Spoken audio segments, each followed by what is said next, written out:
Welcome to ModiMakes. What's good, everybody? My name is Modi, this is ModiMakes, and today I'm going to be designing my own tattoos. I've been waiting to brush off my crusty black and white illustration skills, as you might have seen in my very old video on ballpoint pen realism where I drew a xenomorph from Alien. If you haven't seen this video, honestly, you're good, because it's way back when I had no idea what it was doing, and it's not particularly watchable or enjoyable or any of those good things that you can expect from my immaculate channel today. So let's get into it and try to make a high quality video on some illustrations for tattoo designs. I'll break out my trusty iPad and throw on my headphones to listen to some exceptional introspective hip-hop music to get the creative juices flowing for this first design, because it's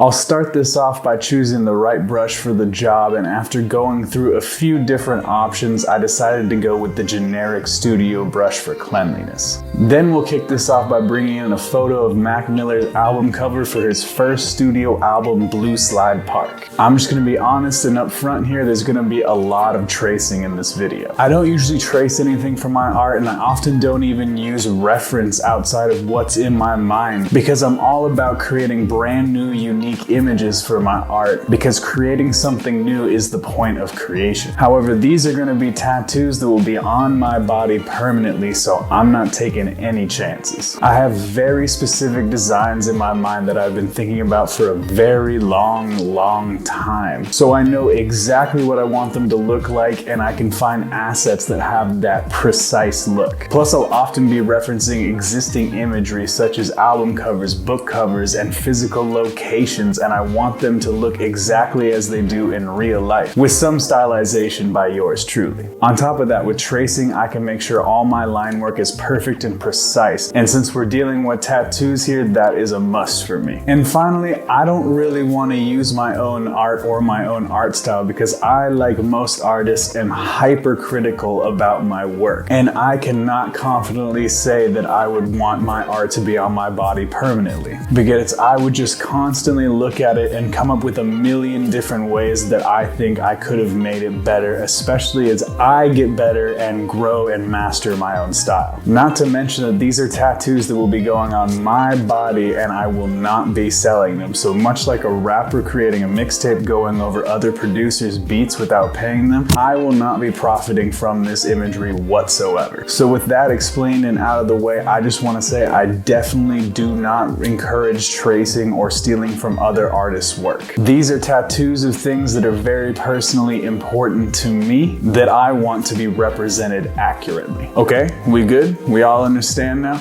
All right, let's get back into it. I'm going to take this album cover and crop it into a nice, clean, triangular outline shape for structural composition. Then I'm going to trace in all those small triangles within my desired compositional shape. With that, I'll create a cleaned up outline shape for the blue central slide and fill in all those shapes with black for contrast. I didn't want the triangles in the background to just be outlines, and I didn't want to use any color for this design, so I decided to go with my personal favorite style of shading for tattoos and add in a stippling vignette. Once you take the photo away, you can tell the image has fantastic contrast and detail. Now I'll bump up the stabilization on my brush to get clean curves and pull out a photo for reference that actually has a lot of the elements that I want to put on the top here to nail down the style of cloud I want to add. Even with the reference, this was a tough style for me to nail, so it took me a solid few tries to get a shape that I really liked. But eventually I got something that was beautifully simplified and fluffy with a little depth.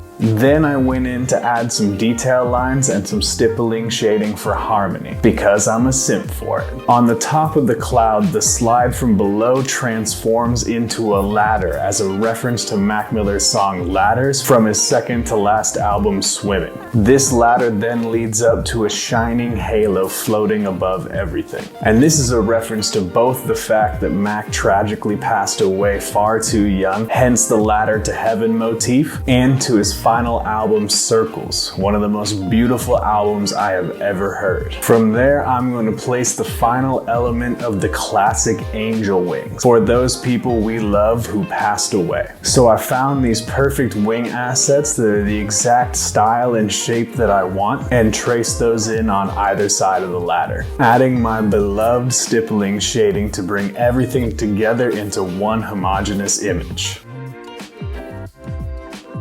I'm really truly happy with this design and would be proud to rock this tattoo. I chose to go with a Mac Miller tattoo design because Mac is my favorite musician of all time and easily one of my top artistic heroes. His music has been a huge inspiration for me in my own art and in my life in general, and his music has been present throughout all of my most formative years, so I can't think of anything more deserving for a spot on my body. That spot, by the way, is going to be on my right arm, the same arm I used to create my own art, so that the inspiration is always there, and that's why it's a vertical design. Well, I think I started out really strong with that one, so it's gonna be a tough one to top, but I learned a couple things from creating that one, and there's never any time like the present. So let's get into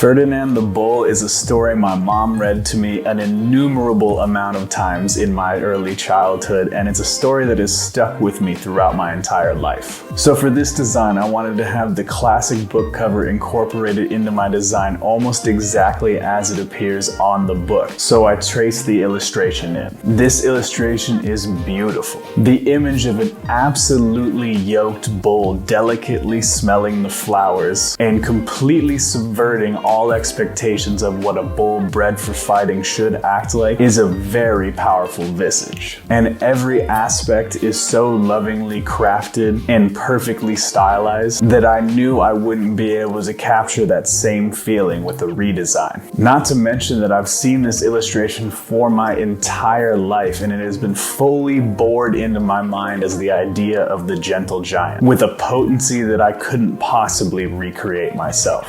Now, unfortunately, my iPad decided not to save some of my screen recording for some reason, but I've had this idea of this pattern of red one-line flowers repeating along the bottom of the design to bring in that iconic red from the book cover. I found this perfect flower asset that I modified slightly to meet my needs by shortening the stem and adding in my beloved stippling shading, which I'll then add in some small areas to Ferdinand himself and the flowers around him, so that the contrast between the two different styles isn't so harsh and it marries the two images together.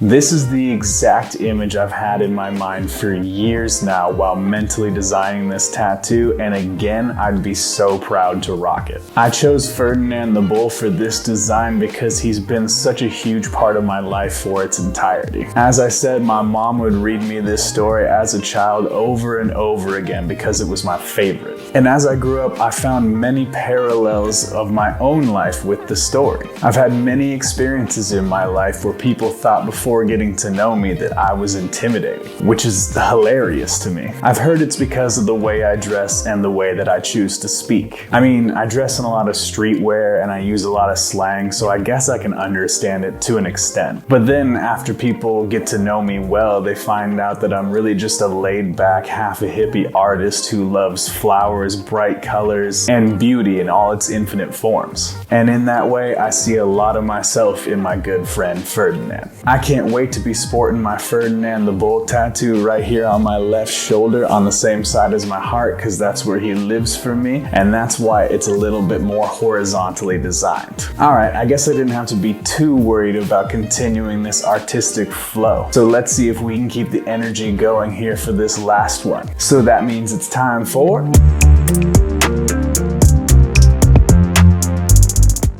For my final design, I'm going to be combining two of the great landmarks from cities who have shaped who I am today, Seattle and San Francisco. For the San Francisco section, I'll be choosing Sutro Tower. I chose this image because Sutro Tower is located near the top of Twin Peaks, and when I lived in SF, I lived in the Coal Valley neighborhood at the base of Twin Peaks. This was not only a beautiful piece of the skyline that I looked up to every single day when I lived there, but but it was also a physical marker of home for me. No matter where I was in the city, I could look up and see the tower and know exactly where I needed to go to get home. And when I would fly or drive into the city, I would get this great feeling of comfort and excitement when I saw the tower, because I knew I was almost home in one of my favorite places on earth. So for me, it is the physical embodiment of that feeling of being home and being where you belong. After finishing up the outlines of the tower, I went and blocked in some blacks and added some nice stippling shading to add contrast and depth to the image. From there, I decided to have the tower floating in a way that I saw it so many times when I was looking up at it, on top of a cloud of fog,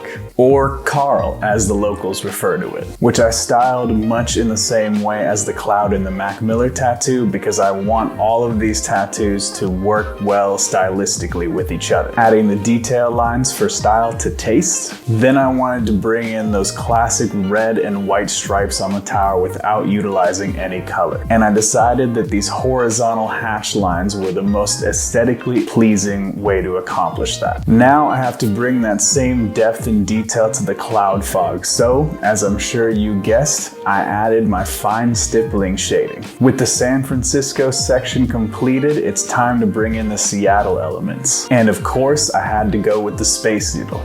Basic, I know. I chose the Space Needle for much the same reason that I chose Sutro Tower. It's that ever-present symbol of home for me. When I fly into Seattle, it gives me that same feeling of comfort and excitement every time I see it. However, I'm only gonna take the top of it, the UFO part, as that's what it was designed as, because I think that creates a great vertical composition for this design, maintaining a nice vertical line throughout the whole piece. And since it's designed as a UFO, that inspired me to turn it into a UFO abducting Sutro Tower and flying it through the clouds. So I added these light rays with stippling shading like I used on the halo for the Mac design, and some of the same shading on the Space Needle itself for depth and contrast.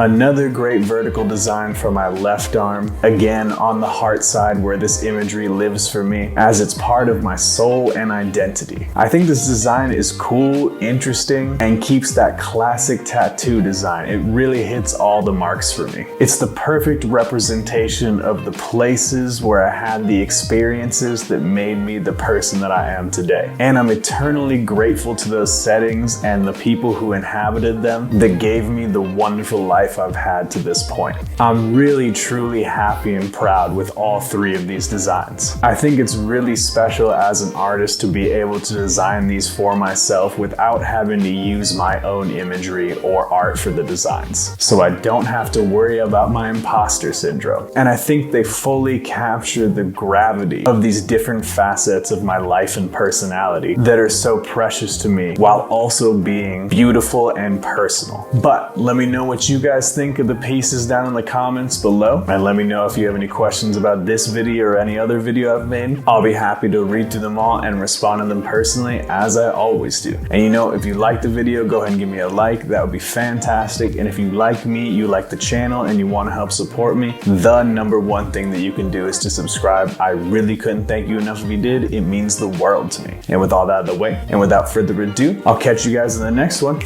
Peace.